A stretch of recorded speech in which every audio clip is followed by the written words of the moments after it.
한동훈 국민의힘 전 비상대책위원장은 9일 진행 중인 재판의 형사 피고인이 대통령이 된 다음에 집행유예만 확정되어도 직을 상실한다고 했다. 이재명 더불어민주당 대표를 이틀 연속으로 겨냥한 것이다.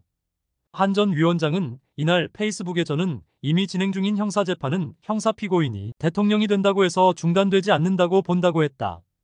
그는 헌법은 탄핵소추와 탄핵심판을 따로 규정하고 있고 대법원도 형사소추와 형사소송을 용어상 구분해서 쓰고 있으므로 헌법 제84조에서 말하는 소추란 소송의 제기만을 의미하는 것이라고 보기 때문이라고 했다.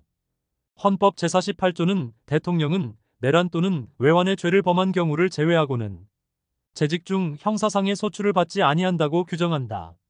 한 전 위원장은 이에 따라 대통령에게 새로운 형사사건에 대한 공소 제기는 할 수 없으나 이미 진행 중이던 형사소송을 진행하는 것은 문제가 없다고 판단한 것으로 풀이된다. 한 전 위원장은 달리 보는 학자들도 있지만 다 떠나서 중대범죄로 재판 중인 형사 피고인이 대통령이 되려 하는 초현실적 상황에 대해 우리 헌법이 진지하게 생각해보지 않았을 것 같다며 학계에서 심각한 논쟁 주제조차 안 됐던 이유기도 하다고 했다. 그는 또 형사 피고인이 대통령이 된 다음에 선거범죄가 아니더라도 집행유예만 확정되면 대통령직이 상실된다며 선거 다시 해야 한다고 했다. 현행 선거법에 따르면 대통령과 국회의원, 시장 등 선출직 공무원이 정치자금법 또는 공직선거법 위반 혐의로 벌금 100만 원 이상의 형을 확정받으면 직을 상실한다.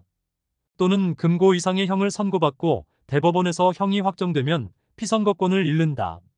한 전 위원장은 그제 대북 송금, 범죄 등으로 경기부지사에게 선고된 형량은 9년 6개월 실형이었다며 글을 마무리했다.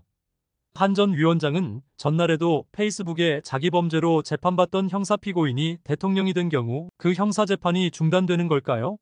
라며 지금까지는 현실 세계와 거리가 먼 학술적 논의일 뿐이었지만 거대 야당에서 어떻게든 재판을 지연시켜 형사 피고인을 대통령 만들어 보려 하는 초현실적인 상황에서는 중요한 국가적 이슈가 될 거라 생각한다고 했다.